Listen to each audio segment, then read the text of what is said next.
Pernah kebayang nggak sih gimana kalau limbah itu bisa jadi harta karun? Oke, hari ini kita bakal kupas tuntas sebuah inovasi yang luar biasa yang bisa mengubah cara kita bikin segalanya, mulai dari kasur sampai mobil, cuma pakai bahan rahasia yang selama ini tersembunyi di dalam pohon. Coba deh bayangin, sebuah masa depan yang dibangun pakai kayu. Pasti yang kebayang langsung rumah kayu atau perabotan kan? Tapi, gimana kalau kayu itu bisa jadi bahan dasar buat hal-hal yang jauh-jauh lebih canggih? Eits, tunggu dulu. Kita di sini bukan ngomongin balok atau papan kayu biasa. Kita ngomongin komponen yang tersembunyi di dalam setiap pohon. Sesuatu yang biasanya cuma dibuang, tapi ternyata punya potensi yang luar biasa besar. Oke, kita mulai ya. Bagian pertama, soal masalah plastik dan sebuah sumber daya tersembunyi. Kita bakal lihat gimana solusi buat masalah besar ini, ternyata udah ada di sekitar kita selama ini. Coba deh lihat di sekeliling Anda sekarang. Mungkin dashboard mobil Anda, botol minum, atau bahkan casing ponsel, hampir semuanya dibuat dari plastik yang asalnya dari minyak bumi. Ya, kita semua tahulah ini jadi masalah besar buat lingkungan. Tapi pertanyaannya, emang harus selalu begitu? Jawabannya mungkin ada di angka ini, 50 juta ton. Sebanyak itulah lignin, produk sampingan dari industri kertas, dihasilkan tiap tahunnya. Biar kebayang, itu setara beratnya ratusan kapal induk loh. Dan kita apain semua itu? Sebagian besarnya cuma dibakar aja. Sayang banget kan, potensi sebesar itu cuma jadi asap. Nah, kita masuk bagian kedua. Lignin, si blok bangunan dari alam. Jadi, apa sih sebenarnya si pahlawan yang tersembunyi ini? Coba deh, lihat struktur molekul yang super rumit ini.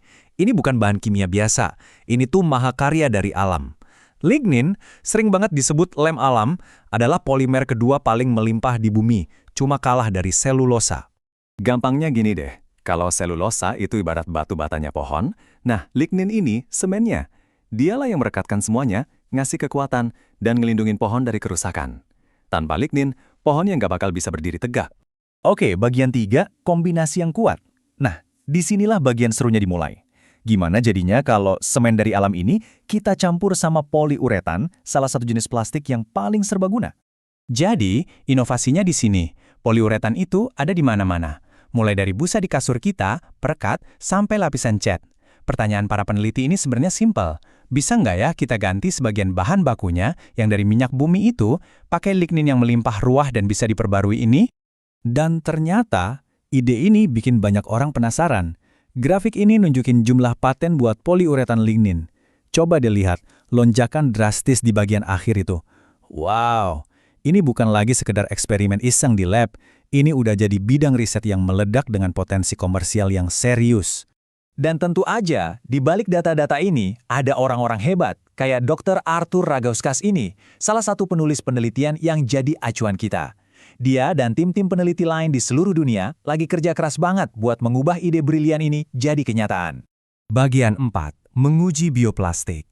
Ide yang bagus tentu aja harus diuji kan? Jadi, gimana performanya di dunia nyata? Yuk kita lihat datanya. Nah, ini dia pertanyaan paling penting. Material campuran ini kuat nggak? Fleksibel nggak? Apa beneran bisa menggantikan plastik yang biasa kita pakai? Disinilah sains ketemu sama seni. Grafik ini nunjukin sesuatu yang penting banget. Ternyata, nambahin lignin itu nggak bisa sembarangan. Kalau terlalu sedikit atau kebanyakan, materialnya malah jadi lebih lemah. Ada titik manisnya, yaitu di sekitar 47% kandungan lignin. Disitulah kekuatannya mencapai puncak. Jadi ini bukan cuma soal nyampur, tapi rekayasa presisi. Eits, tapi nggak berhenti di situ. Resep ini ternyata masih bisa di-upgrade. Para peneliti coba nambahin sedikit bahan penguat dari selulosa, bayangin aja kayak nambahin serat karbon super kecil. Lihat deh garis paling atas di grafik ini, cuma dengan tambahan 5%, kekuatannya langsung melonjak drastis. Artinya, bioplastik ini kekuatannya bisa diatur sesuai kebutuhan kita. Keren banget. Oke, bagian terakhir. Menuju masa depan yang lebih berkelanjutan. Jadi, semua inovasi ini artinya apa buat kita dan buat planet ini? Mari kita lihat gambaran besarnya.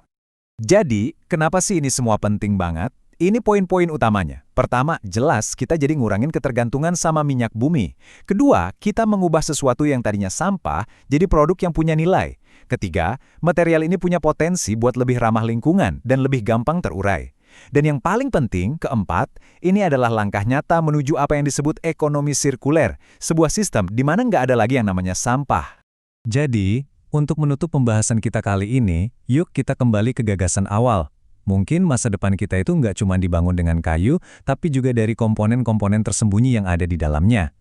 Sebuah masa depan di mana kita nggak lagi menambang sumber daya dari perut bumi, tapi kita memanennya secara berkelanjutan dari alam. Bisa jadi, hutan adalah pabrik masa depan kita.